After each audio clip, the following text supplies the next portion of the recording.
गौ भक्त राजा दिलीप की अद्भुत कथा।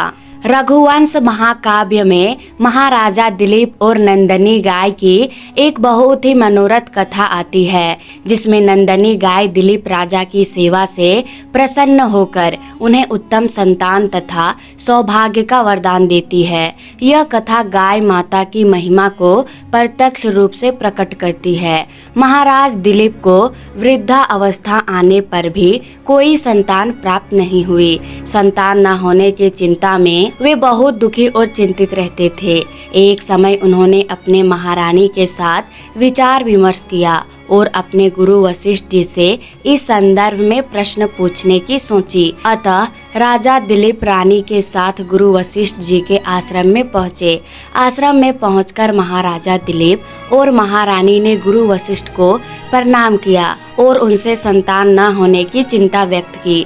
गुरु वशिष्ठ जी ने राजा दिलीप को याद दिलाया, एक बार अनजाने में उसने कामधेनु गाय का अनादर हो गया था, जिसके फल स्वरूप उन्हें संतान न होने का दुख भोगना पड़ रहा है। साथ ही गुरु वशिष्ठ जी ने उन्हें इस पूर्व कर्म के फल को काटने का उपाय भी बताया। उन्होंने बताया कि कामधेनु गाय की पुत्री नंदनी गाय की सेवा करने से वे अपने कर्म का पश्चाताप कर सकते हैं। यदि नंदनी गाय उनकी सेवा से प्रसन्न हो जाए तो वह उन्हें शाप से मुक्त कर सकती है। गुरु वशिष्ठ जी से यह सब सुनकर राजा दिलीप नंदनी गाय की सेवा का व्रत ले लेते हैं और व्रत के अनुसार वे अपने दास दासियों को छुट्टी देकर रानी के साथ स्वयं ही नंदनी गाय की सेवा में लग जाते हैं। राजा दिलीप और उनकी पत्नी गौ माता नंदनी को मीठे घास के कोर खिलाते, उनके शरीर को सुलाते, डांस वगैरह को दूर करते तथा वह जहाँ जाना चाहती वहाँ उसे जाने देते। साथ ही वे स्वयं भी उसकी गति का अनुसरण करते थे। इस प्रकार उसकी छाया के समान उसके पीछे पीछे रहते हुए राजा दिलीप उसकी आराधना करने लगे।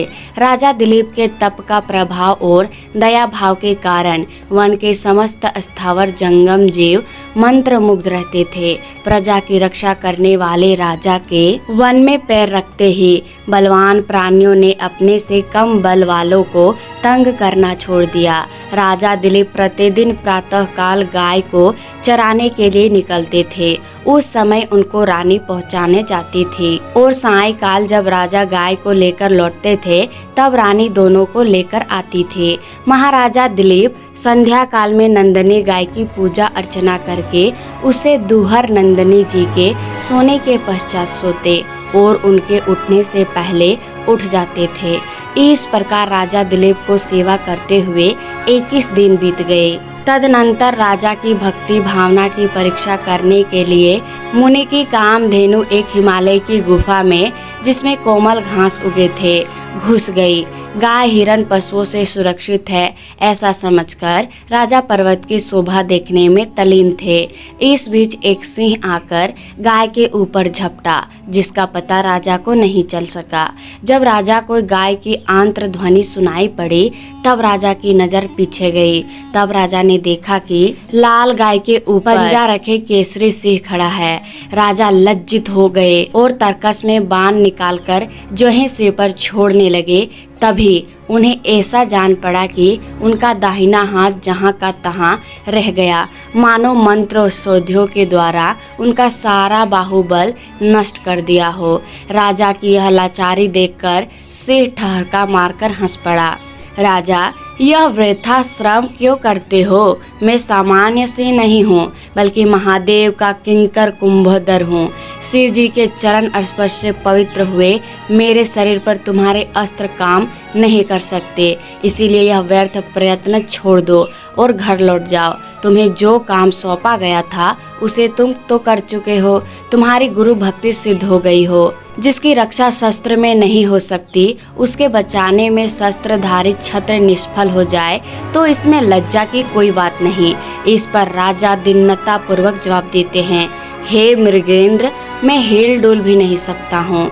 इसीलिए मेरा कहना तुम्हें हंसने योग्य भले ही लगता हो, परंतु यह नंदनी गाय गुरु अग्निहोत्री जी की कामधेनु का धन है। अपने आँखों के सामने मैं इन्हें नष्ट होते नहीं देख सकता, इसीलिए तुम मुझ पर कृपा करके मेरा शरीर ले लो और अपनी भूख मिटाओ।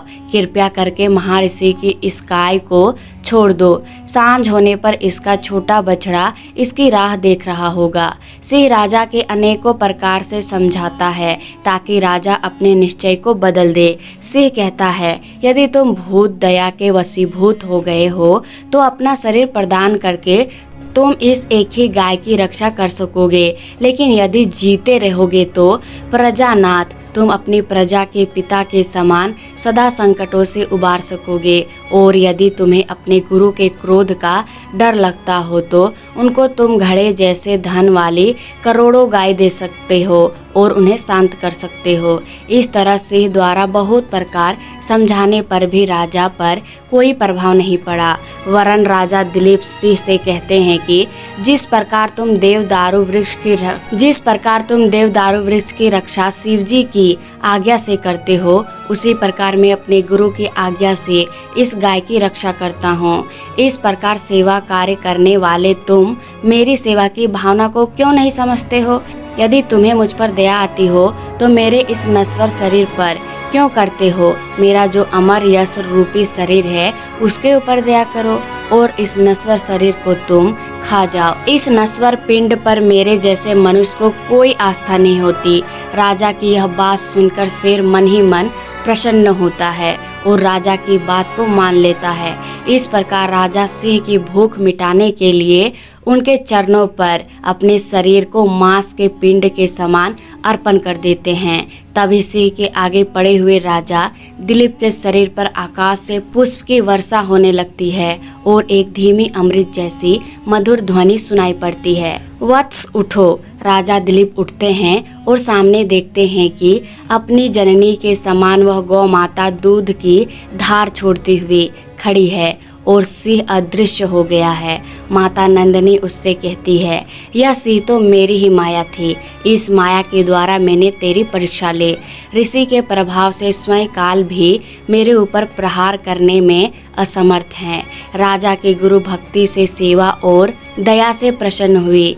गाय संतान प्राप्ति के लिए उत्सुक राजा को उनका मांगा हुआ वरदान प्रदान करती है और कहती है, तुम्हारी गुरु भक्ति और दया भाव से मैं प्रसन्न हो गई हूँ पुत्र, तू वर मांग, मैं केवल दूध ही देती हूँ, ऐसा न समझ, मैं कामधेनु हूँ, प्रसन्न होने पर जो चाहे सो दे सकती हूँ। गाय को बचाने में प्राण अर्पण किया जाए या करोड़ों गाय का दान पुण्य प्राप्त किया जाए, इस धर्म संकट में एक को चुनने में राजा को देरी नहीं लगी।